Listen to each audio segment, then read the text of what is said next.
Muito bem. Então, vamos começar aqui o estudo dessa semana. Na verdade, é ainda dentro do capítulo 13. Não sabe que a mão esquerda dá a mão direita. E o tópico agora é a esmola, o óbolo da viúva. Então, nós falamos na semana passada sobre a beneficência. E a espiritualidade nos pede para refletir a respeito dessa esmola tão simples, tão humilde, dessa viúva que toca muito o coração da gente e que a gente precisa aprender bastante com isso.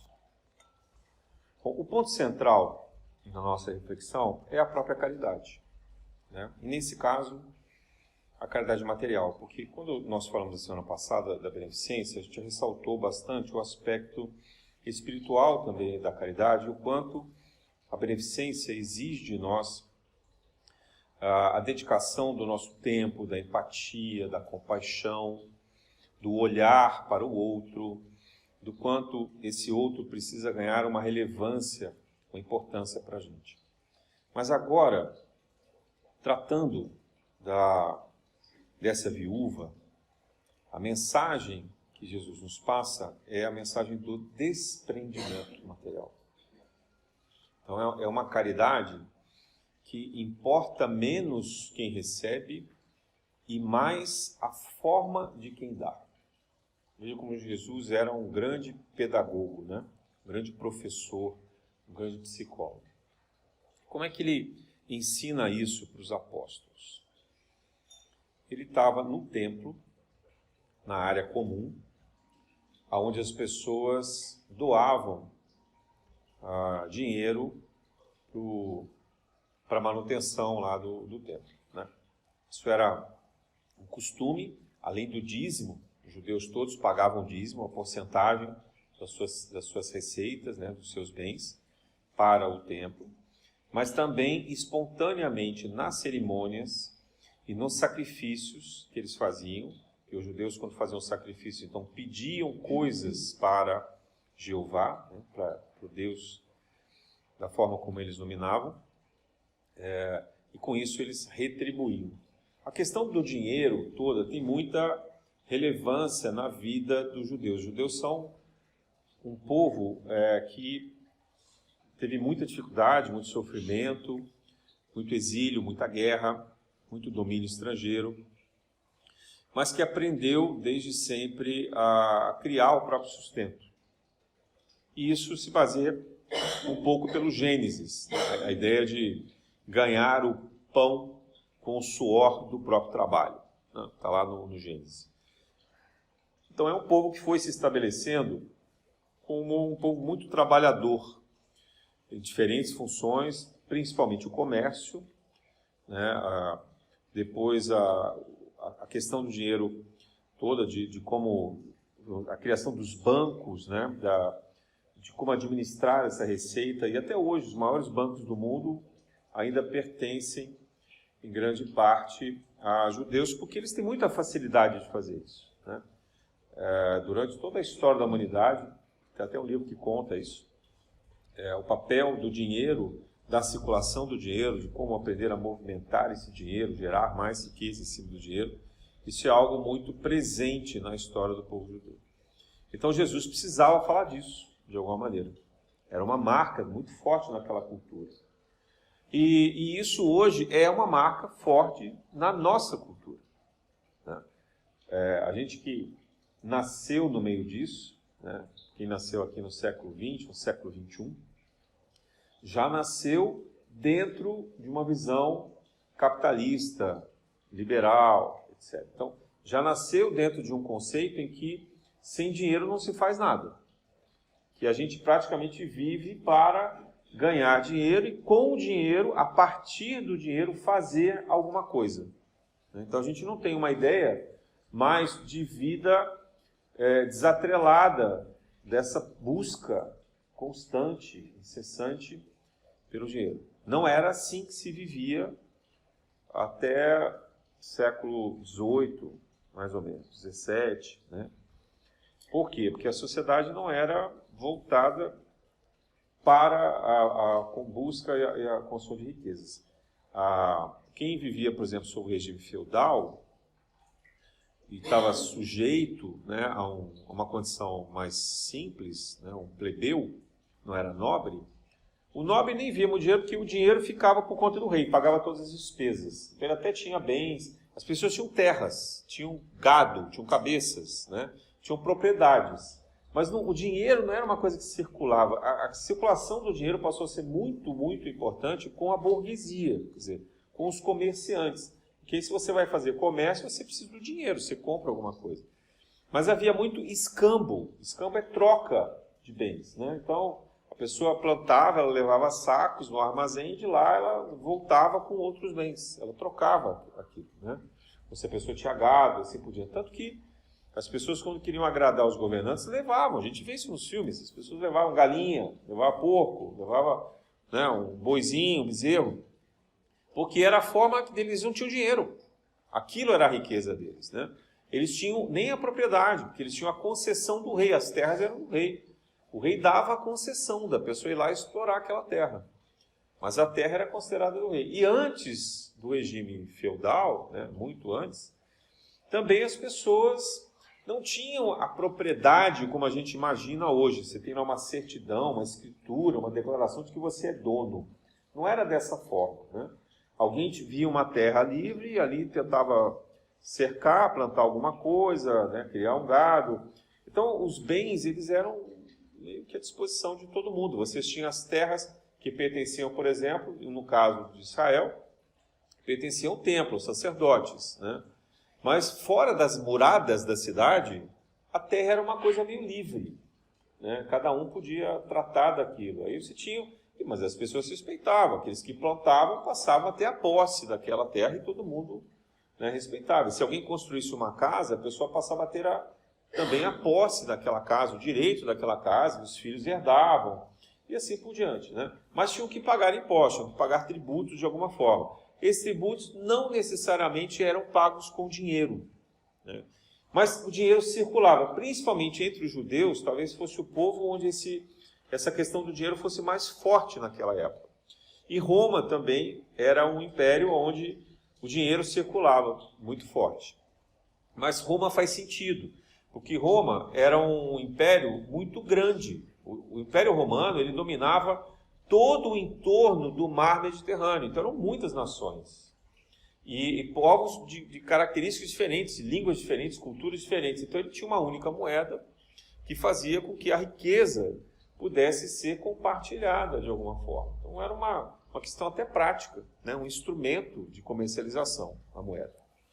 Mas era diferente em relação aos judeus. Os judeus, de fato, tinham um valor para as moedas e eles transacionavam, né? Eles usavam não apenas a moeda deles, que era a moeda do templo, a moeda então reconhecida para pagar o dízimo do templo, mas ao mesmo tempo eles tinham uma segunda moeda que eles usavam para comercialização entre eles, e usavam também os denários. A gente até vê na Bíblia, Jesus fala de diversos tipos de moeda, né? Usavam, por exemplo, se me falha a memória, o denário era grego, então era uma moeda grega. Tinha também o dinheiro romano, tinha ainda o dinheiro fenício, que era próximo dali, um país também muito rico em comércio, né? Os fenícios eram navegantes, portanto tudo chegava no porto da Fenícia, que vinha da Europa, vinha de outros lugares, e ali atravessando o Mediterrâneo, chegavam ali com os judeus, passavam por eles. Eu já falei isso uma vez também, a Palestina, onde Jesus cresceu,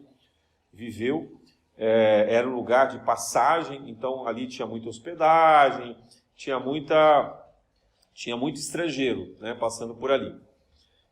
E tinha muitas rotas. Jesus percorreu essas rotas todas, estradas, né, para poder fazer a sua pregação.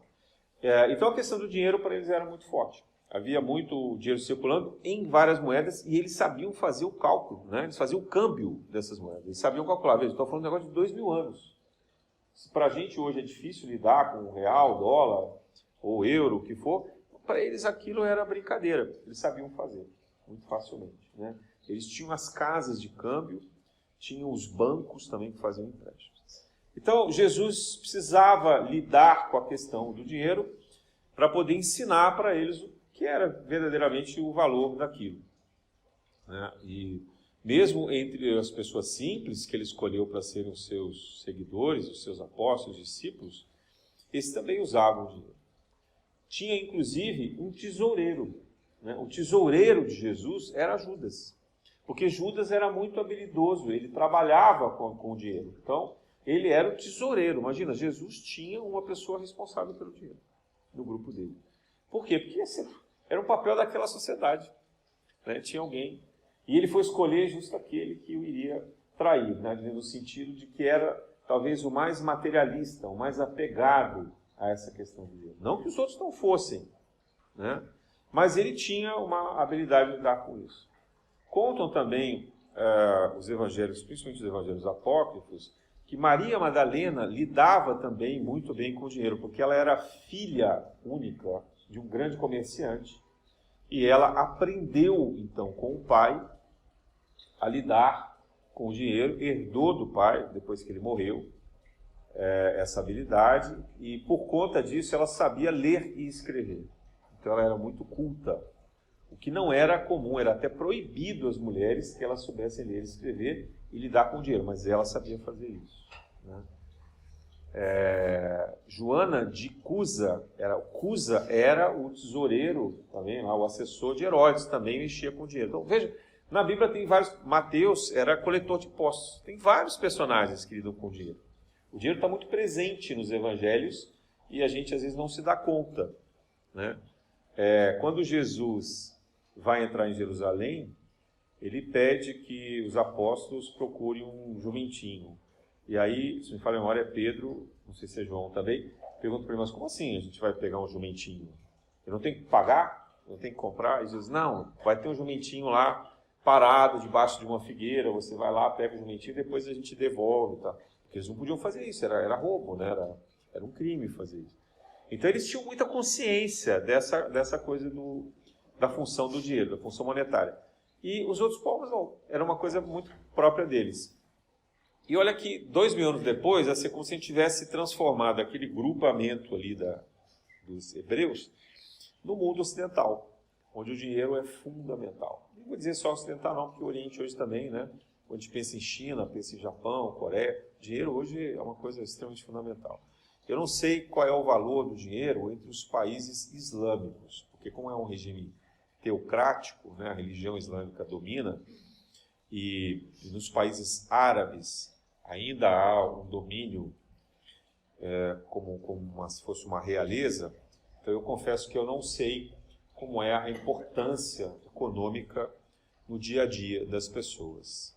Mas, de um modo geral, no mundo, né, o sistema capitalista, a gente conhece, domina e, portanto, ninguém tem como sobreviver se não tiver dinheiro. Alguém precisa ter uma fonte de dinheiro, né? Não adianta você dizer, estou com fome, né? Assim, as pessoas, custa tanto, né? Assim, então, o que se vê hoje, no Brasil principalmente, é muita caridade, de você doar comida para quem passa fome. Mas também não é algo simples as pessoas conseguirem isso, né? Então, nós todos estamos muito inseridos desse contexto de dinheiro. E Jesus, então, vai chamar a atenção para os apóstolos.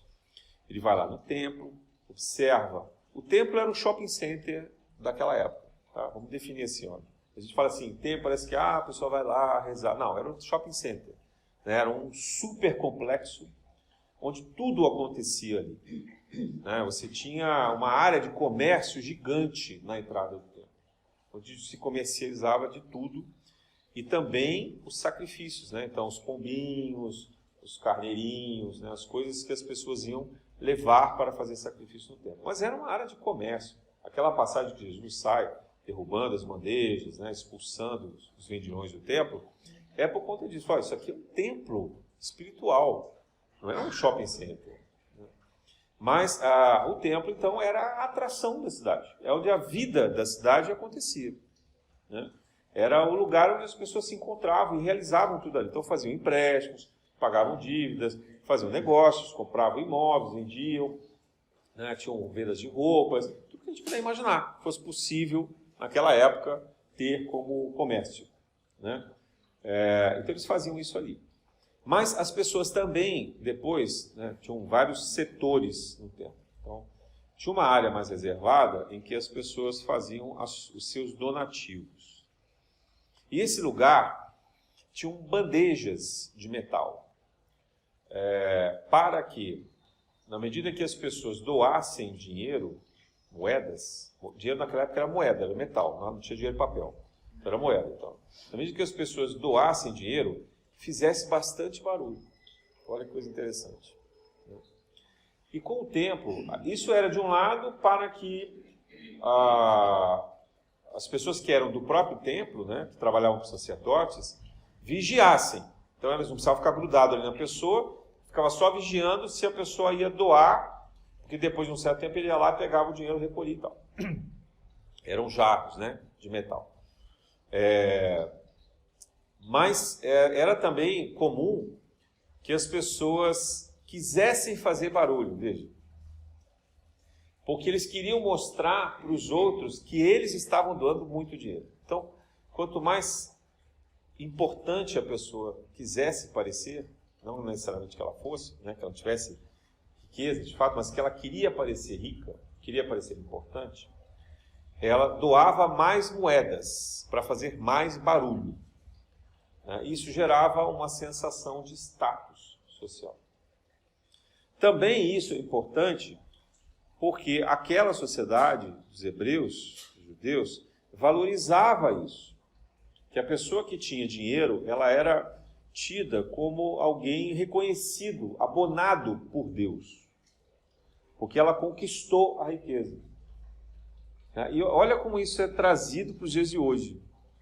A gente tem uma tendência de julgar as pessoas pela aparência, pelos bens que elas têm, né? pelo que elas apresentam, nas redes sociais.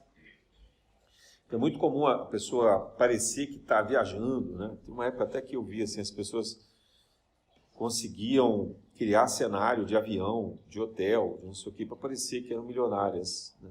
E às vezes até dá golpe. Mas essa condição de parecer rico, parecer importante, parecer que é alguém que tem poder, né, está desde lá de trás, não é algo novo. O mais surpreendente é que a gente ainda faça isso, né, que a gente ainda insista. Então aquilo que era um costume dos judeus, acho que Jesus já estava antevendo na história, né, que isso iria afetar toda a humanidade. Então ele pergunta para os apóstolos que estavam com ele observando ali, ele vê que chega um cara exatamente com essa característica que eu disse, né, tudo bem vestido, pomposo, acompanhado dos asseclas, né, de outras pessoas, de servos que estavam com ele, tira então uma bolsa lá de couro, abre várias moedas ali e deposita naquele jarro de metal, fazendo aquele barulho, olha para o lado, vê que está todo mundo observando, né, as pessoas olham para ele, chamam atenção, etc., e sai todo orgulhoso. E aí depois, passado um tempinho, vai uma senhorinha, pequenininha, né? O Evangelho fala que era uma viúva. O que significa ser viúva? A gente precisa entender isso, né? Uma viúva era uma mulher que perdeu a riqueza. Os bens dela provavelmente foram roubados, porque acontecia isso com muita frequência. A mulher não tinha valor social. A mulher não tinha importância social, não podia cuidar dos bens. Então, quando morria o marido, se ela não tivesse um homem adulto, como um filho adulto, para proteger ela da viuvez, ela perdia tudo. Ela ficava, né, ali na desgraça, vivendo às vezes de miséria mesmo, dependendo da caridade alheia, porque o que eles podiam surrupiavam dela, né, os espertalhões, né, se fossem os comerciantes, fossem os aproveitadores, os cobradores de impostos, inventavam lá um imposto qualquer. Era muito comum que as mulheres viúvas perdessem tudo. Não importava se o marido tinha sido rico ou não. Por isso também que elas procuravam ter vários filhos, né? Porque pelo menos elas ficaram de alguma forma protegidas. Só que às vezes os filhos tiravam tudo das mães. E o filho primogênito herdava tudo, então ainda deixava os outros filhos também na miséria. Era uma sociedade um pouco complicada, mas hoje ainda existe isso. Então estamos falando de algo que foi e aconteceu na história. Não existe. Né? Então Jesus observa aquela viúva que representava exatamente essa característica de alguém muito pobre, de alguém que de fato não tinha recursos, né? Provavelmente ela teve recursos em algum momento, mas ele ressalta que era uma viúva porque ela ali, naquele instante, ela estava muito pobre, passando necessidades. E ela se sente envergonhada, porque ela sabia que não importava a condição dela, a religião judaica exigia que as pessoas contribuíssem com o dízimo. Elas precisavam fazer donativos. Se a pessoa quisesse fazer um pedido para Deus, ela tinha que pagar. Veja, essa era a crença, né? Senão ela não seria atendida. E como o judeu era muito supersticioso, aliás, os povos em geral, porque o romano também era muito supersticioso. Eles eram muito, muito supersticiosos.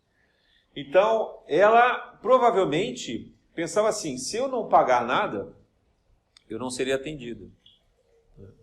A gente não tem como entrar no coração dela, mas olhando pelo costume, então ela está humilhada, muito pobre, muito carente, muito necessitada, mas tinha provavelmente um pedido sincero para fazer, que era muito valioso.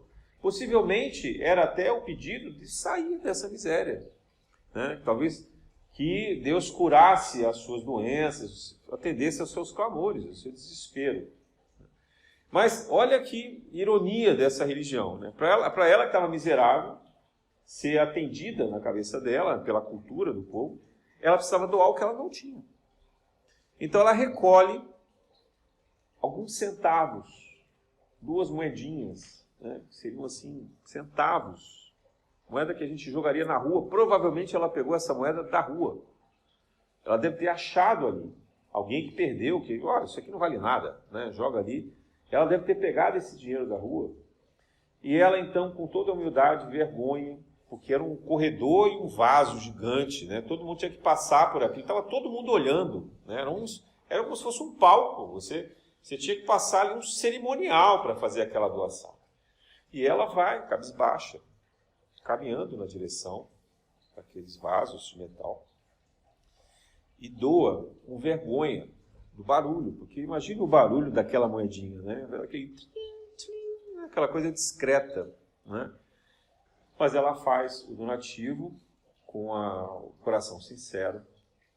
Jesus então chama a atenção dos apóstolos e pergunta: quem foi aquele que tem o maior valor perante os céus?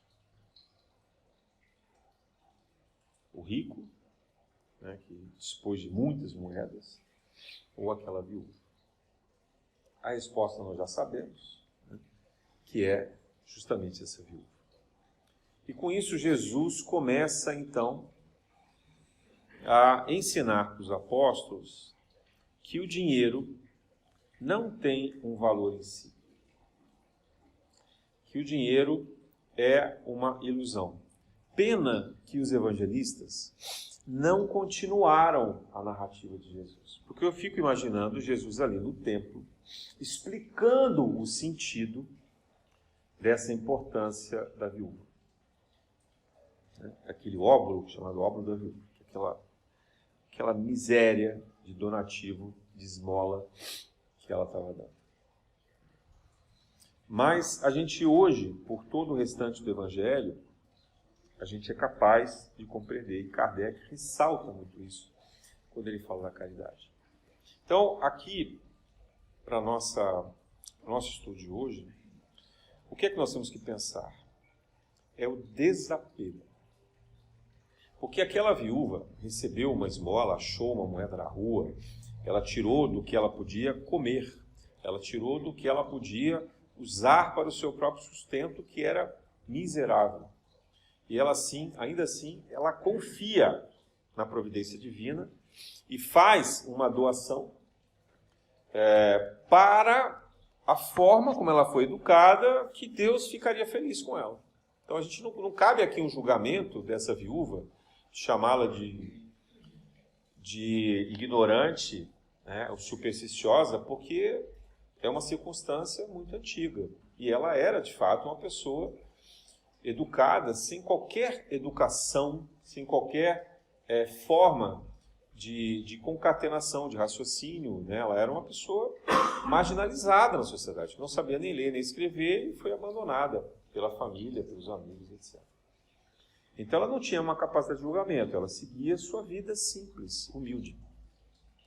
E nessa condição ela era capaz do desapego. Veja, justamente ela que provavelmente em algum momento teve alguma riqueza, algum bem-estar, perdeu tudo, e ainda assim ela era capaz daquele desprendimento, daquele gesto humilde, de doar tudo o que ela tinha, que eram aquelas únicas 2 moedas. Aquilo muito possivelmente custou, no mínimo, uma refeição daquele dia, né? O que ela poderia comer, matar, talvez a sua fome, se ela já não vinha de vários dias faminta. Então, quando Jesus ensina isso, nós vamos pensar assim: então Jesus está pregando que todos nós devemos ser pobres, porque foi assim que se interpretou o Evangelho durante muitos anos, né? E outros interpretaram, relativizando o posicionamento de Jesus, dizendo assim: não, Jesus não falou mal do rico. Jesus estava apenas dizendo que a viúva foi capaz de se desprender da riqueza e o rico podia ter doado muito mais. Ele doou pouco perto do que ele podia ter doado, né? Porque a letra do texto evangélico pode receber várias interpretações, principalmente quando a pessoa não quer ler, não quer ver com os olhos, né, do bem, com os olhos da verdade. Então a gente pode interpretar aí da maneira que quiser. Mas o ponto central era o desprendimento da matéria, né, e a procura do espírito. Então Jesus também falou sobre a riqueza, depois quando ele comenta numa outra passagem, que é mais fácil um camelo passar pelo buraco de uma agulha do que um rico entrar no reino dos céus. Não sei se vocês sabem, rapidamente, agulha era o nome que se dava a uma porta estreita. Nas muralhas de Jerusalém, você tinha os grandes portões, como aquele que Jesus chega no Domingo de Ramos, chamado Domingo de Ramos, a entrada triunfal de Jesus em Jerusalém. Então, era um portão enorme, né, onde podiam passar cavalos, carruagens, né, as centúrias romanas. É um portão gigante, enorme, principal portão da cidade. Tinham outros portões grandes também. Mas, o que acontece? Como era uma cidade murada, tinham pequenos caminhos ao redor assim, da cidade, e que eles fizeram, então, portas estreitas, onde a pessoa conseguia passar uma única pessoa por vez. Então, imagine uma muralha e você tem uma porta, um buraco, fala porta, né? É um buraco estreito, onde passa uma pessoa. Obviamente que ali, naquele buraco estreito, né, uma fresta, digamos assim, não passaria um camelo. E como esse buraco era muito estreito, eles chamavam isso de agulha, né, porque era comprido, fino, então era similar a uma agulha. Eles conheciam bem a agulha porque eles faziam tapetes, faziam tapeçaria, tear. Então eles conheciam. Então a comparação era com uma agulha de tear que eles estavam acostumados. Então por aquela agulha passava uma pessoa por vez, mas não passaria nunca um camelo. Então Jesus diz assim: é mais fácil passar um camelo pelo buraco de uma agulha, ou seja, ele se espremer todo, etc., do que um rico entrar no reino dos céus. Esse outro comentário de Jesus, essa outra metáfora de Jesus, complementa essa passagem do óbolo da viúva. Porque Jesus está falando sobre o orgulho, sobre a vaidade, sobre a busca incansável do poder, do status. Ele fala sobre a distração da materialidade, do quanto a gente se deixa levar pelas coisas que nos encantam, com aquilo que o dinheiro pode oferecer.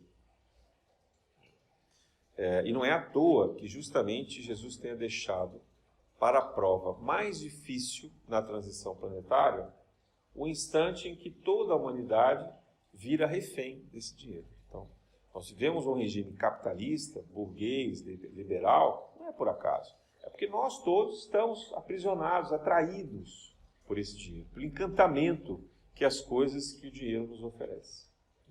E é muito difícil mesmo.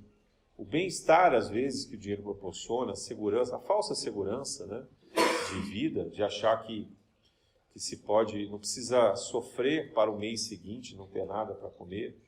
E quem já passou muita necessidade sabe da dificuldade que é você abrir uma geladeira. Às vezes você não tem geladeira, né? Você não tem uma comida, você não sabe o que você vai comer no dia seguinte. Outro dia tinha um rapaz lá no café da manhã que ele falou assim, faz 2 dias que eu não como. Estava a pegar 2 kits, quer dizer, ele estava pensando em matar a fome dele, porque estava acumulada, mas ele também já estava preocupado em saber se ele poderia garantir alguma coisa para o jantar ou para o dia seguinte. Né? Porque deve ser terrível você que vive na rua não saber onde é que você vai comer de novo. E olha que eles têm mapeado todos os lugares que doam, fazem café, sopão, né, almoço, etc. Mas ainda assim, tem dia que não dá certo, não acontece, eles não conseguem chegar, eles andam quilômetros para poder fazer isso. Então, é claro que Jesus não está sugerindo nenhum extremo. E a gente precisa entender isso bem, porque a forma como Jesus vivia é que a gente vai compreender o Evangelho. Veja, Jesus não escreveu nada, não tem nenhum texto escrito, nem ditado por Jesus. Porque Jesus veio à Terra ensinar pelo exemplo. Jesus mandou antes missionários, apóstolos, enviando textos sagrados. Toda a Bíblia sagrada, ela representa um processo de compreensão, de aprendizado, de estudo. Mas os evangelhos são a narrativa da vida prática, do exemplo de Jesus. Por isso que a gente, quando estuda os evangelhos, tem que saber interpretar por essa vida prática. Se tem alguma contradição, se tem alguma coisa específica no texto, isso não é tão relevante assim. O mais importante é o significado da ação, da atitude de Jesus. Então, como que a gente vai compreender a relação de Jesus com a riqueza? Ora, a gente tem vários exemplos. Né? Primeiro, Jesus, na sua infância, aprendeu com seu pai a trabalhar. Então, Jesus não era uma pessoa que não valorizasse o trabalho. E o pai dele recebia dinheiro pelo trabalho que ele fazia. O pai dele era um carpinteiro, né?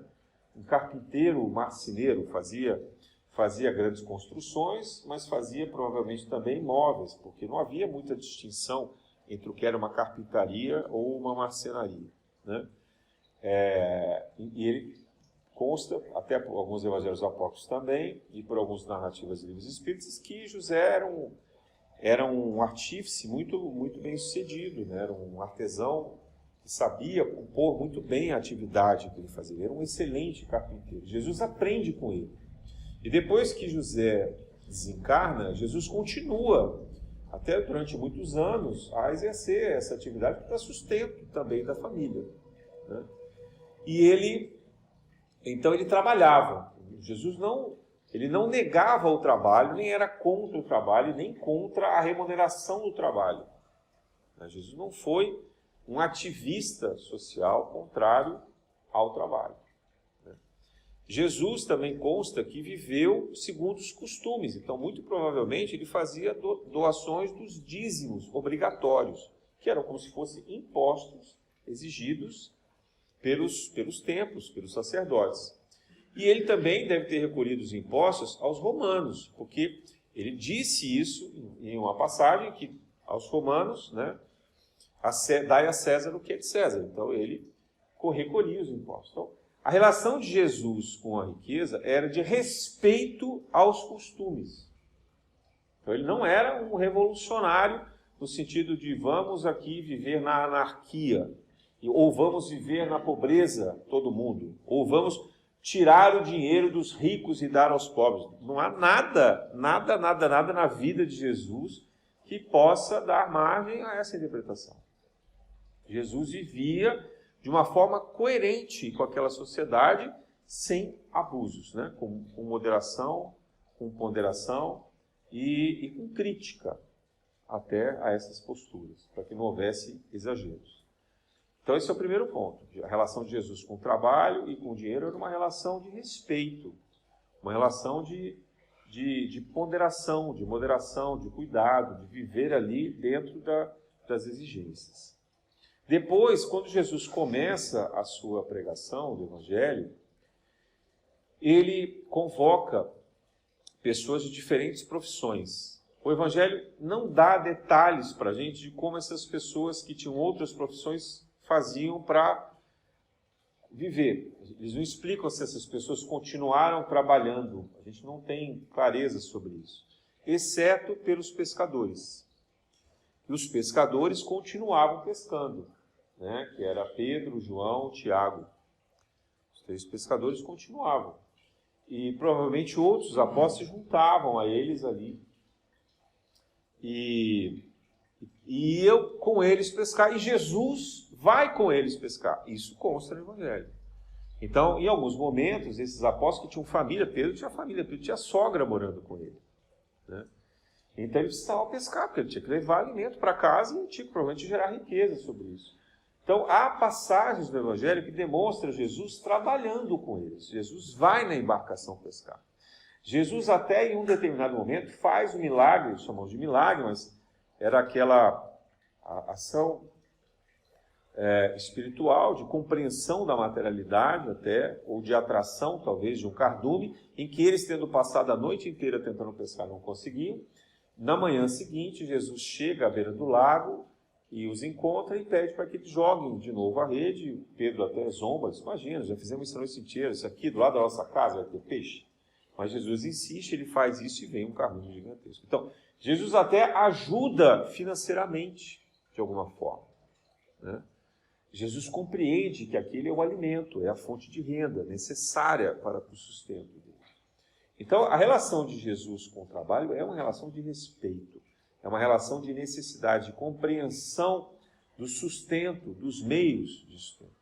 Infelizmente, a gente não tem informação sobre os outros trabalhos. A gente sabe, por exemplo, de Zaqueu, que era coletor de impostos, ou de Levi também, que era coletor de impostos, mas que aparentemente Levi deixa, né? Então, o que a gente suspeita pela interpretação e por alguns outros textos que não são dos evangelhos oficiais?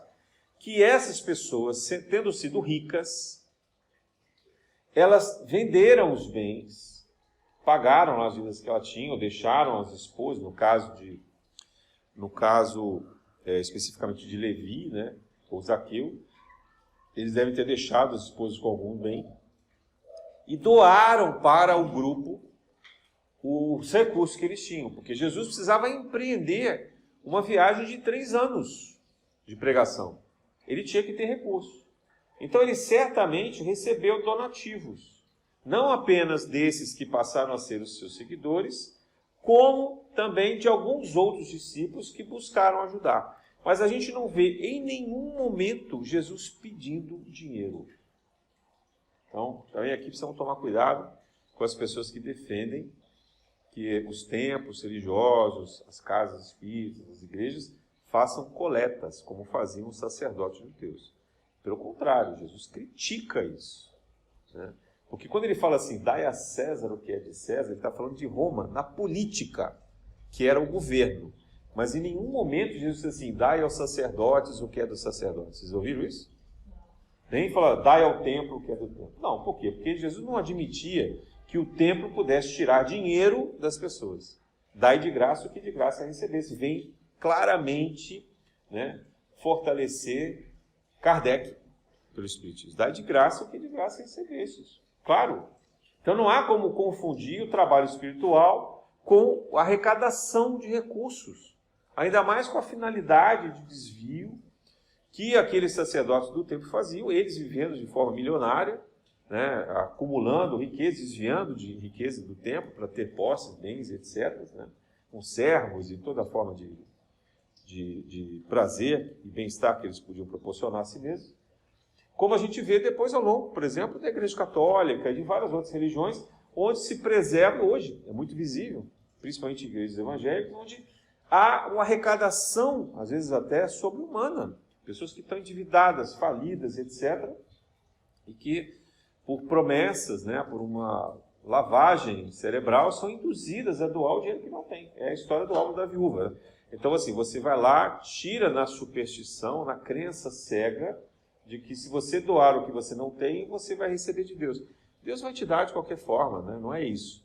Mas tem um valor pedagógico isso? Tem, o que é o desprendimento.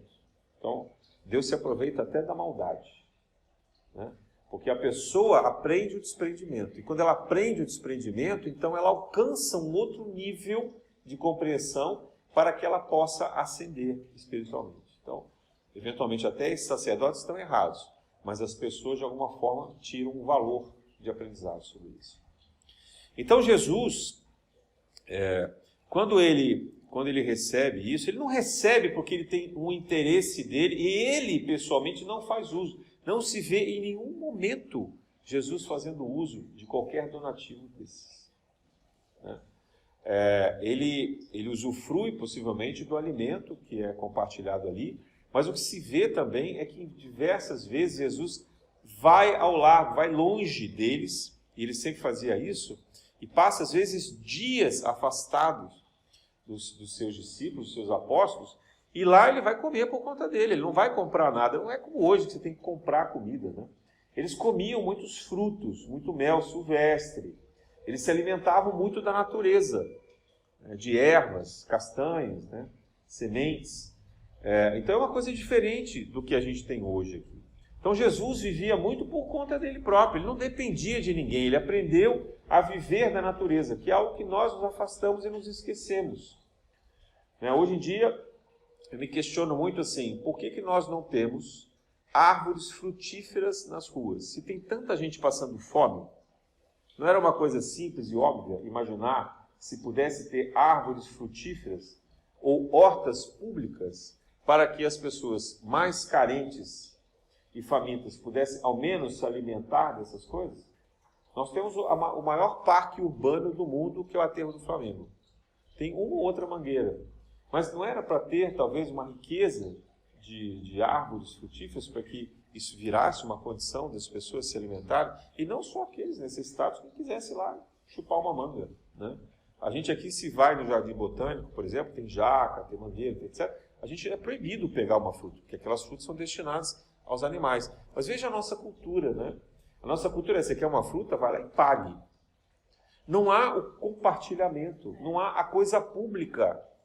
A gente não faz para o coletivo.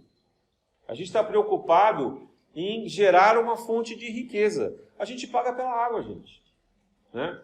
As teorias lá dos impostos dizem que não, que a gente só paga pelo transporte da água. Mentira, a gente paga pela água, né? A gente paga pela energia elétrica, a energia elétrica é da natureza. Ah, mas você tem que ir lá gerar na turbina. Quer dizer, a gente tem um conceito de pagar por todas as coisas, que é uma exploração humana, né? Isso deveria ser um bem público, gerado pelo esforço coletivo, mas não cobrado, né? Educado para que não houvesse desperdício, talvez até com punição pelo desperdício, mas não a cobrança. Então, essa ideia de que se cobra tudo, Jesus jamais apoiou isso. Pelo contrário, quando a gente vê o milagre da multiplicação dos pães e dos peixes, primeiro, Jesus passa a mensagem do compartilhamento. Vamos ver o que cada um trouxe para si. Porque se a gente for capaz de compartilhar o que se trouxe, o que se tem, vai sobrar. Não necessariamente houve uma multiplicação no sentido do milagre, mas principalmente no sentido da partilha. E na medida que as pessoas se desprendem e doam aquilo que a princípio seria para o próprio interesse, e são capazes de compartilhar, de tornar público nesse coletivo, então isso se multiplica, porque a providência divina também vai fazer com que isso se multiplique, né? Essa é a proposta de Jesus. Então Jesus em nenhum momento se preocupou com dinheiro. Jesus jamais se preocupou se Judas pegava aquele dinheiro para uso próprio, tinha outra finalidade, ou se qualquer outra pessoa podia fazer, porque não era isso que interessava, né? Então havia a doação, mas ele sabia que ele podia contar com os recursos das pessoas que eram honestas no trato desse dinheiro. José de Arimateia, né? A própria família de Lázaro, algumas pessoas que tinham uma outra posse. Jesus usufruía disso, mas usufruía como quem usufrui da natureza. Como quem diz assim, isso não é seu, Isso é do coletivo. Então, quando Jesus almoçava, comia com os publicanos, né, ele fazia isso na compreensão de que isso era do coletivo. Isso não era daquela pessoa rica que estava ali, egoísta, querendo mostrar que ele podia lá estar com um rabino famoso, etc. Assim, por isso também que ele valoriza o momento em que Maria Madalena quebra um jarro de um perfume de nardo caríssimo aos pés dele e limpa com os cabelos, e o rico que estava na casa onde ele estava chama a atenção de Jesus, que era um absurdo ela desperdiçar aquele perfume tão caro lavando os seus pés. Né? Jesus estava preocupado com o preço do perfume, do jarro, o que fosse. Né? Então, qual é o valor das coisas, sabe? Então, esse contraste da viúva extremamente carente e daquele rico, né, daquela pessoa muito rica, para nos chamar a atenção que nenhum dos dois extremos é bom. Mas o que é bom é o desprendimento. O que é bom é encontrar o equilíbrio. Principalmente o equilíbrio que é capaz do compartilhamento, que é capaz de pensar no coletivo, que é capaz de se integrar à natureza. Né? Então Jesus possivelmente não comia peixe, mas ele pescava com os apóstolos que comiam peixe, ele compreendia isso. Ele compreendia que esse era o costume deles, ele nunca criticou. Provavelmente eles comiam também cordeiro, que era o costume deles comer carne. Jesus nunca criticou isso. Agora ele, na condição crística dele, ele não poderia nem comer isso, porque isso provavelmente iria contaminar aquele DNA diferente que ele já tinha, né, imantado ali no seu organismo. Então ele não ia se alimentar de carne de um animal em sacrifício. Mas ele entendia a necessidade do outro e não se opunha a isso. Ele compreendia as limitações daquele povo. Né? E ele compreendia as limitações também do seu sustento. Há uma outra característica interessante de Jesus, é que ele vestia roupas muito valiosas. Valiosas, vocês vão dizer assim, como assim? Né? Porque a mãe dele, Maria, quando era criança e ainda no início da adolescência, ela foi estudar no templo. Está narrado no livro de Miramês, Maria de Nazaré. Mas tem outras fontes também. Ela foi estudar no templo e lá no templo ela aprendeu a costurar, a cerzir, a fazer as túnicas do sumo sacerdote. Que túnicas eram essas? Eram túnicas muito com tear, com tecido tramado de uma forma muito próxima, muito junta, muito difícil. Tinha que você ter uma mão muito pequena e usar uma agulha muito fina para se conseguir fazer essa trama desses fios. E eram, obviamente, fios também de lã, né, de uma lã muito valiosa, uma lã, a melhor lã, aquela lã de um filhote de uma ovelha. Né? Então eles tiravam aquela lã de um filhote de uma ovelha, que era muito macia, para poder fazer essa túnica, que serviria então ao sumo sacerdote. E a túnica não podia ter nenhuma emenda. Sabe o que é isso? Você pegar a lã de um carneiro e você ir conseguindo tecer essa lã sem que aparecesse nenhum pontinho, nenhum nozinho. Olha a habilidade que Maria de Nazaré tinha. Hoje é fácil. Hoje você tem, né, os tecidos são artificiais, você estica a lã, bota lá numa máquina, um tear, você olha o tecido, ele não tem marca nenhuma. Mas ainda assim os nossos tecidos têm costuras, têm emendas. Né? Nós não fazemos. Dificilmente você vê um tecido inteiro sem nenhuma emenda. Mesmo que ele seja um tecido não natural. É difícil você ver isso. Mas naquela época era praticamente impossível. Porque os tecidos da lã de uma ovelha são muito pequenos. Né? Eles são macios. Como é que você faz para que aquilo seja tramado sem que apareça um nó? Sem que apareça uma ponta? Então era uma habilidade assim raríssima e muito valiosa. Né? E Maria, eles usavam, então os sacerdotes usavam as meninas, porque elas tinham mãos pequenas e elas aprendiam dessa maneira a fazer esses pontos muito apertados. Maria foi uma dessas meninas. Quando ela volta para casa e nasce Jesus, o que ela faz? Ela usa esse conhecimento, essa técnica, para fazer as roupas dele. Claro, que mãe que não faria isso? Você sabendo fazer uma roupa desse jeito, né? Ele fala assim, dane-se o sumo sacerdote, isso aqui é para o meu filho, né?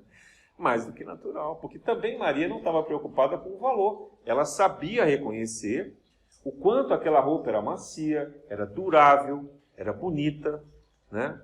E o quanto aquilo dava um ar de nobreza para Jesus na sua realeza espiritual, não terrena. E isso causava muita inveja das outras pessoas, porque Jesus chegava com o vestido como o nobre mais rico da sociedade. Às vezes tinham nobres que não tinham a túnica que ele usava. E obviamente que isso chamava a atenção, né, das pessoas. Claro que chamava a atenção. Se hoje chama, gente, imagina se não ia chamar naquela época, né? Então, tanto que na hora que Jesus, já ensanguentado, depois de ter apanhado, ter sido, né, humilhado em público, sangrando, os soldados romanos brigaram e sortearam, fizeram lá um sorteio para ver quem ficava com as suas vestes, de tão valiosa que era aquela roupa. Então, mas assim, de novo, Jesus vestia isso porque isso dava a ele um status, dava a ele um ar de nobreza e realeza? Não, porque Jesus sabia valorizar as coisas por si mesmas. Não tinha nenhum problema dele usufruir de uma coisa que era muito boa, feita com muito carinho, muito amor pela sua mãe, que sabia utilizar aquela técnica. Não há uma falsa humildade aqui, porque tem pessoas que são assim, não, eu não vou parecer que eu sou orgulhoso, então eu vou andar todo estrupilhado agora, né? A pessoa que às vezes é muito rica, e um avarento, né? A pessoa não usa um tênis furado, né? Uma roupa rasgada, compra uma roupa muito, muito mal feita, porque ele não quer gastar dinheiro, não quer parecer rico.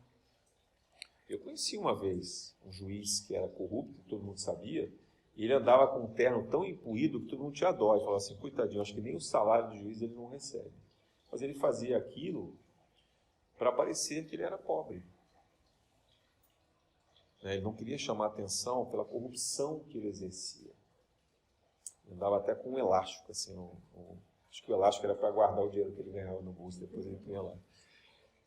Cada um com as suas loucuras, cada um com as suas manias, né? Com as suas doenças mentais, que a gente traz de muitas e muitas encarnações. Então, a compreensão de Jesus, a maneira como Jesus lidava com a riqueza, não tinha nada relacionado ao dinheiro pelo valor do dinheiro em si. Mas era pelo valor das coisas como um bem da sociedade, como um bem coletivo e um bem-estar. Jesus nunca foi contra que se fizesse uma festa. Tanto que o primeiro milagre, a primeira manifestação pública de Jesus foi onde? Nas bodas de Caná, num casamento, onde ele faz, a pedido da mãe dele, a multiplicação, a transformação da água em vinho. Onde é que se vai dizer que Jesus foi contra que as pessoas celebrassem, que as pessoas ficassem alegres? Não, ele foi completamente a favor de que as pessoas compartilhassem a vida, sem exagero, com moderação. Ele não estava querendo que ninguém ficasse bêbado, não era isso, não vamos interpretar errado. Aquilo era uma celebração de um casamento, de um familiar que muito possivelmente era algum parente distante dele, né?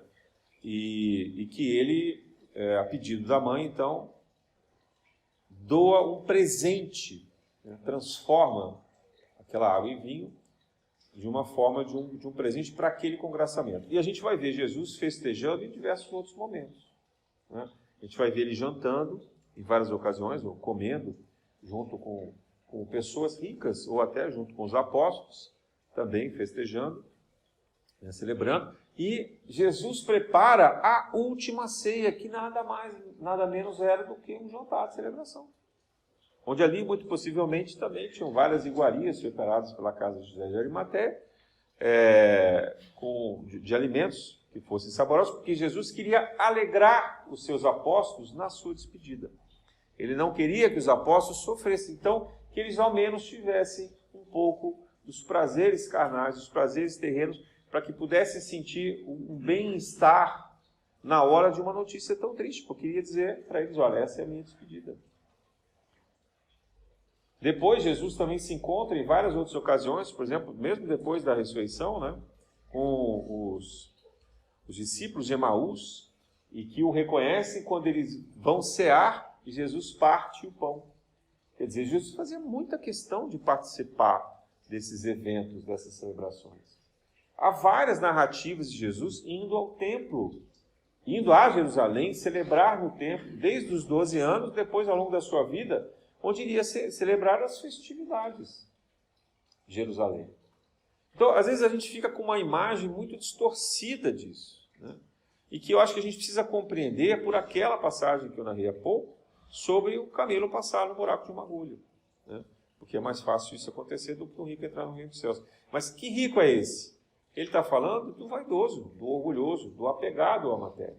Daquele que não consegue compreender a importância do compartilhamento, a importância de você viver o coletivo, a importância de você tentar viver na natureza e de você valorizar as coisas que são boas, mas não porque elas representam um ganho social, uma vaidade, uma ilusão nossa na Terra, mas pelo que elas têm de bom, né? Se Jesus estivesse vivendo aqui na nossa época, talvez nós nos assustássemos dele usufruir de festas, dele andar num carro eventualmente luxuoso, não que fosse dele, porque Jesus não ia se preocupar com isso. Jesus provavelmente estaria andando a pé, mas hoje não tem jumentinho para ele andar. Então ele ia ter que andar de carro, ia ter que andar de ônibus, né? Ia ter que andar de metrô, de avião, não é isso? Então, a gente não pode pensar que o fato de existir um bem material, esse bem é negativo, ou que o dinheiro é negativo. Claro que não. Claro que não. A questão é a forma como a gente lida com isso. É a forma como a gente entende que o dinheiro não pode ser o nosso fim. E ele não pode ocupar a maior parte dos nossos desejos e da nossa dedicação, do nosso trabalho. O nosso trabalho não pode ser pelo dinheiro. O dinheiro tem que ser uma consequência do nosso trabalho. O nosso trabalho tem que ser pelo bem comum. Tem que ser pela entrega. Tem que ser pela transformação nossa e aprendizado moral e da sociedade onde a gente vive. Será que a gente tem essa capacidade? Porque se a nossa preocupação é quanto nós temos no banco e quanto nós temos de crédito no cartão, que a gente possa entrar numa loja e comprar, então tem alguma coisa errada acontecendo com a nossa cabeça. Nós temos que ser capazes de viver com aquilo que é necessário. E tem uma outra passagem também no Evangelho que Jesus diz: se os teus olhos te fazem pecar, arranca-os. Arranca-os, né? Quer dizer, por que isso? Se a gente não consegue se desvencilhar do dinheiro de nenhuma forma, é melhor que a gente não tenha dinheiro. É melhor então que a gente talvez tome uma atitude radical. Mas veja, é um processo pedagógico. É a gente educando a gente mesmo. Porque a gente tem que às vezes reconhecer. É que nem uma pessoa que ela tem uma dependência ao alcoolismo. Eu não estou falando nem no estágio de doença aqui. Eu estou dizendo numa dependência controlada. Mas a pessoa sabe que ela se excede. Ela sabe que ela bebe mais do que ela deveria. E ela faz coisas que ela não deveria. Então, essa pessoa que tem algum controle, que não está num estágio de uma dependência química, que ela precisaria ser internada, que ela tem uma forma de escolher, ela deveria dizer, não vou beber mais. Porque ela começa a beber, ela não consegue parar. Né? Ela, às vezes, passa... Eu conheço pessoas que passam a semana inteira, bem. Aí chega no final de semana, sexta-noite, ela começa a beber, ela vara sexta-feira bebendo, emenda no sábado, e ela vai parar de beber no domingo. Aí depois ela já colocou na cabeça dela que domingo ela não pode beber de tarde, porque ela tem que trabalhar na segunda-feira. Como é que ela consegue fazer isso? Né? Porque ela sabe escolher. Ela tem um controle sobre a bebida. Então, o dinheiro é a mesma coisa. A gente tem que ter um controle sobre esse dinheiro. E se a gente não consegue controlar, dê um jeito de você não lidar com esse dinheiro. Não tenha cartão de crédito. Doe dinheiro. Você recebe o dinheiro, você não sabe lidar com ele, doa para quem precisa. Dá para outra pessoa administrar para você. se livre desse dinheiro. Procure não ter coisas que te deixam muito ansioso, muito ansiosa com o dinheiro. Né? Tem pessoas que são aqueles acumuladores, consumidores compulsivos, né? Você vai ver os armários, a pessoa hoje já não se conforma mais em ter um armário, a pessoa tem um closet. Né? Então ela tem um quarto inteiro, com bolsas, sapatos, vestidos. Né? Se é homem, tem ternos, gravatas, também sapatos, sei lá o que for. E as pessoas estão cada vez fazendo isso mais, né? Então a pessoa, os filhos vão embora e se transformam o quarto dos filhos lá num armário inteiro. E se a pessoa fosse usar uma roupa diferente por dia de tudo que ela tem, provavelmente ela passaria 10 anos usando toda a quantidade de coisas que ela tem naquele armário. É claro que ela não precisa daquilo. E quantas coisas ela nunca vai usar. Estão ainda embaladas, guardadas ali, sem precisar. São muitas as pessoas que fazem isso, não são poucas não. Né? Vou guardar porque se um dia, né, tiver uma festa, tiver não sei o quê. A pessoa vai comprando compulsivamente. Então, isso é uma dependência doentia do dinheiro, da materialidade, da riqueza. Né? De querer possuir, de querer ter. O que acontece quando uma pessoa dessa desencarna? Ela vai ficar completamente transtornada, ela vai entrar num processo, num umbral, onde ela vai acumular pedras, barro, né? Se vê muito isso no umbral, achando que aquilo é ouro. Tem várias inscrições de casos com isso. A Ivana Amaral Pereira tem eu acho que é do Recordações da Mediunidade, que ela narra a história de um caso, exatamente como esse, que a pessoa ficava coberta de pedras, né, no umbral, achando que era ouro. Ela visualizando aquilo como se fosse ouro. Ela estava no meio da lama, no meio daquele barro.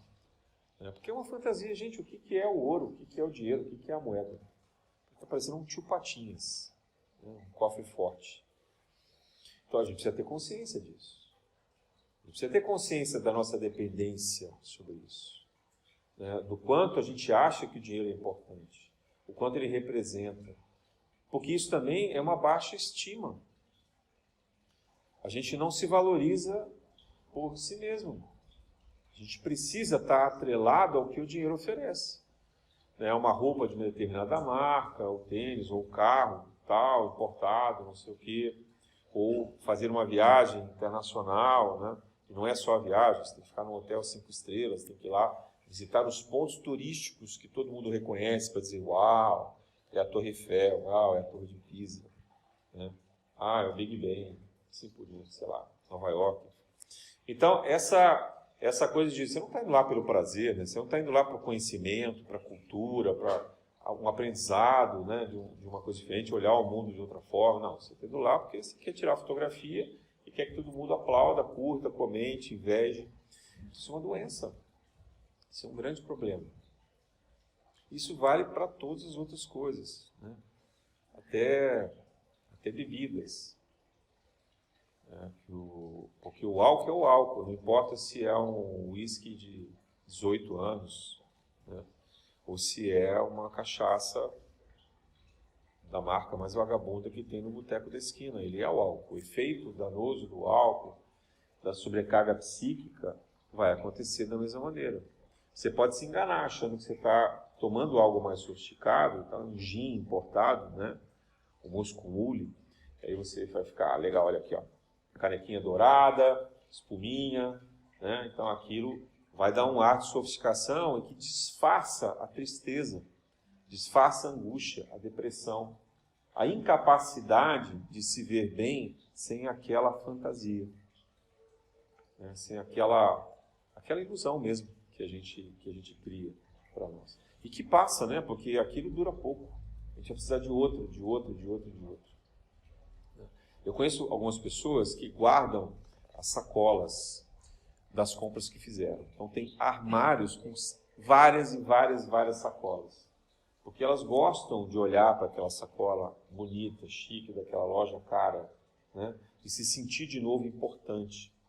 Guardam as fitas que vêm amarradas nessas sacolas, né? Cheiram o papel para ver se ainda tem o perfume, o papel de seda amassado, dobrado dentro dessas sacolas. Isso é ou não é doentio? Vejam, até uns 30 anos atrás, 40 anos, as marcas, as etiquetas das roupas, elas eram escondidas. Não sei se vocês sabem disso. Os mais velhos vão lembrar. As etiquetas ficavam escondidas. Como são as etiquetas das roupas de hoje? Elas são escancaradas. Aliás, etiqueta virou logomarca e logomarca vira a estampa, né? Então, as logomarcas, elas são a própria estampa dos objetos. Qualquer objeto. E quanto mais luxuoso o objeto, mais a estampa gigantesca, dourada, com um diamante brilhando, né, assim. E as pessoas andando com aquilo, como se fosse a melhor coisa do mundo, e se achando o máximo, porque tem essas estampas para elas valiosas. E é o que acontece? A falsificação. Aí uma doença ainda que eu não sei nem se não é pior. Não sei o que dizer qual que é pior. Porque se a pessoa comprar o que é caro e desfilar com aquilo que é caro para que ela se sinta vaidosa, orgulhosa e possa ser invejada e glorificada, o que for, ou a pessoa que não tem condição usar uma marca falsa, sabendo que aquilo é falso, e aí fazendo de conta que pode ter o poder e a glória e etc e tal de quem tem aquela bendita marca. Olha que coisa difícil da sociedade entorpecida que a gente vive hoje. Isso nem tinha na época de Jesus, não. Isso é uma coisa da nossa época. Esse entorpecimento e essa ilusão pela força que as marcas geraram e que nos dominam. Porque também, olha assim, não tem nenhum problema de se comprar uma coisa que tem marca, você vai dizer assim, não, eu vou comprar dessa marca porque eu tenho certeza que a qualidade dessa marca é boa, o preço que eu estou pagando é justo, etc., e esse produto vai durar e eu preciso dele. Ok. Você fez um raciocínio ali que justifica, você tem condição, não vai sacrificar demais para comprar isso, tá bom. Né? Outra coisa é você se enganar, achando que você está fazendo esse raciocínio, e no fundo, o que você quer é aquela marca. E quanto maior a marca, quanto mais aparente, mais importante ela representa para a gente. Sabe o que é irônico? Depois de um tempo, as pessoas enjoando dessas roupas, esses acessórios, elas acabam doando. Hoje em dia se vende muito para brechó, que é uma coisa até, né? Aí tem um comércio do usado do usado, né? Você começa a comprar a marca. Se não tivesse etiqueta, não tivesse a marca, ninguém passava nem na loja. Mas como tem a marca, tem etiqueta, então aquilo que era para custar R$10, num brechó normal, passa a custar R$10.000, né? E as pessoas compram pela marca. Então, esse fenômeno, mas em algum momento, isso que foi muito valioso, muito importante para alguém, chega na rua. E você começa a olhar uma pessoa que anda numa condição de mendicância usando aquela marca, usando aquele acessório. Né? E você fala, caramba, que valor tem isso? Né? Porque então agora, aquele que é muito pobre, coitado, está usando também. E ele, muito provavelmente, também, se ele souber o que significa, está se sentindo muito importante também. Porque ele está usando aquela marca, aquele acessório. Porque a gente vê as disputas, às vezes, quando chegam roupas, né, que vão ser doadas, as pessoas também quererem procurar lá. É uma doença que ela é transversal, ela ocupa a humanidade inteira. Assim. Essa coisa da preocupação com marca, com o status que a marca representa, e como se isso pudesse colocar um carimbo na gente de impulsionamento de autoestima, é uma coisa horrorosa. Como nós estamos doentes socialmente pela dependência do dinheiro. Isso vale para tudo. Tudo. É uma coisa o tempo inteiro. Nunca se teve tanta logomarca, nunca se teve tanta preocupação com o significado que as marcas representam no nosso dia a dia. Então, onde está Jesus nisso? Jesus está na simplicidade. Jesus está na utilidade e no uso comum, coletivo, né, pela abundância da natureza. Não é o dinheiro.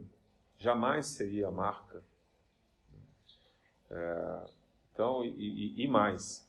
É o reconhecimento do trabalho como respeito. E do dinheiro, a remuneração, também como respeito. Como fonte de subsistência, como meio de troca. Como uma facilidade, um instrumento da sociedade, não de exploração. Volto aqui a dizer. Jesus disse, dai a César o que é de César. Jamais nós ouvimos Jesus dizer, dai ao templo, dai ao sacerdote o que é do sacerdote ou o que é do templo. Então, Jesus jamais valorizou ou reconheceu que o templo ou os sacerdotes pudessem explorar os judeus pela espiritualidade. Dai de graça o que de graça recebeste. E o último exemplo a respeito do dinheiro é do bom samaritano. Aqueles que passam sacerdotes. Então, Jesus vai dando exemplo de pessoas que eram bem-sucedidas financeiramente, culturalmente, socialmente. Passa o sacerdote, passa o levita, passa o fariseu, que eram as classes religiosas, principalmente, mais abastadas, mais ricas da sociedade judaica, e ignoram aquele pobre coitado que havia sido roubado, machucado, estava largado à margem de uma rua, uma estrada. E chega ali um estrangeiro. Chega ali aquele estrangeiro, se depara com aquele corpo. Veja, os judeus tinham uma lei, não era uma norma social, era uma lei que proibia que eles tocassem os estrangeiros ou que eles se dirigissem à palavra, exceto se o estrangeiro quisesse comprar alguma coisa. Aí eles podiam falar com o estrangeiro para vender. Senão eles não podiam falar, se relacionar com os estrangeiros. Principalmente os samaritanos. O povo da Samaria era um povo inimigo dos judeus. Há uma discussão lá, de onde estaria a Arca da Aliança, de se teria sido no Templo de Jerusalém ou se teria sido num outro monte. E aí cada um se acha um povo mais sagrado, mais importante, etc. Eles brigavam entre si. Então Jesus usa de propósito o exemplo do samaritano. Ele foi pegar assim o inimigo maior dos judeus naquela época, que conseguia ser mais inimigo que o romano. O judeu odiava mais o samaritano do que ele odiava os romanos. E a Samaria era um território que ficava no meio dos povos judeus. Tinham vários pequenos reinos dos hebreus, e a Samaria era um território que Jesus passa por lá, tem a passagem do poço, em que ele conversa com a mulher da samaritana, mas ele cita de propósito aquele inimigo que o judeu enxergava, o maior inimigo dele. Então ele vai dizer, aquele maior inimigo é o único que para socorrer aquele judeu que estava doente às margens da estrada, que estava passando mal, estava morrendo ali às margens, depois de ter sido assaltado e maltratado, surrado pelos bandidos. E ele, então, condoendo-se, compassivo com aquele judeu caído, recolhe, cuida das feridas, coloca esse judeu nos seus animais, possivelmente os seus jumentos, que como eles viajavam, não sei se ele tinha uma carroça, talvez, e leva para uma hospedaria. A hospedaria naquela época eram os mini hospitais, que seriam os pronto-socorro. A hospedagem ela tinha também o papel de cuidar das pessoas. Ele chama o dono da hospedaria, contrata o dono da hospedaria para continuar cuidando daquele judeu, tratar dele, dar o dinheiro e diz mais, cuide dele porque eu vou voltar. E eu vou confirmar se ele foi cuidado. E na volta eu te dou mais dinheiro. Quer dizer, ele fez um trato comprando. Ele sabia que o dono da hospedaria não ia fazer aquilo por caridade. Não ia fazer por solidariedade. Ele precisava ser remunerado para isso. E ele faz uma promessa de volta porque ele pagaria mais. Então, o dono da hospedaria, interessado no dinheiro, olha como Jesus é habilidoso de fazer as coisas, de contar as coisas. Eles percebendo que ele compraria aquele interesse dele, mas ele queria um bem maior daquele judeu machucado, então, ele combina um segundo pagamento no seu retorno. Então, Jesus cria uma circunstância para que os judeus se convencessem que a caridade era o desapego. Aquele samaritano também não gostava dos judeus. Talvez ele não odiasse tanto os judeus quanto os judeus o odiavam. Mas ele não gostava dos judeus. Ele sabia a diferença de povos, as intrigas, as competições que haviam ali entre eles. Mas ele também sabia que aquele era um ser humano. E era um ser humano numa condição extremamente necessitada. E que se ninguém até aquele momento havia socorrido, cabia a ele socorrer. Pelo sentido de humanidade que ele tinha no aprendizado, porque os samaritanos também eram descendentes de Abraão.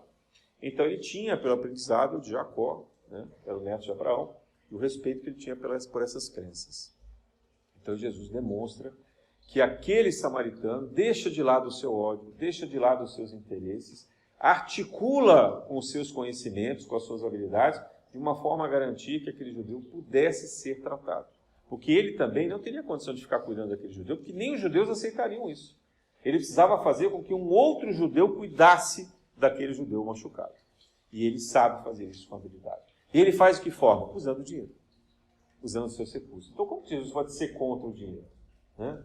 O que Jesus tenta ensinar é que a gente seja habilidoso, né? Astuto como as serpentes, como ele também diz em outra passagem. Né? Que a gente compreenda apenas que o dinheiro é um instrumento do bem comum. É um instrumento da caridade. Mas pelo desprendimento e pelo desinteresse. Porque a sua lição é única.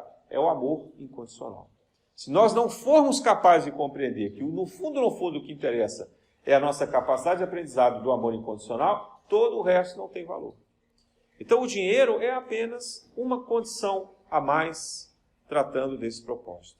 E se nós tivermos que escolher e não formos capazes de lidar com o dinheiro dessa forma sensata, moderada, voltada para o bem comum, é melhor que a gente seja capaz de abdicar. O Jesus diz, é melhor que a gente seja aquela viúva carente, necessitada, porque ela, pelo menos, na sua miséria, aprendeu a doar o que ela não tinha, a se desapegar, do que tentar ficar preso, refém de toda a ilusão que o dinheiro pode nos oferecer. Que essa seja a lição que Jesus nos ensina e que assim nós possamos praticar na nossa vida. Na graça de Deus.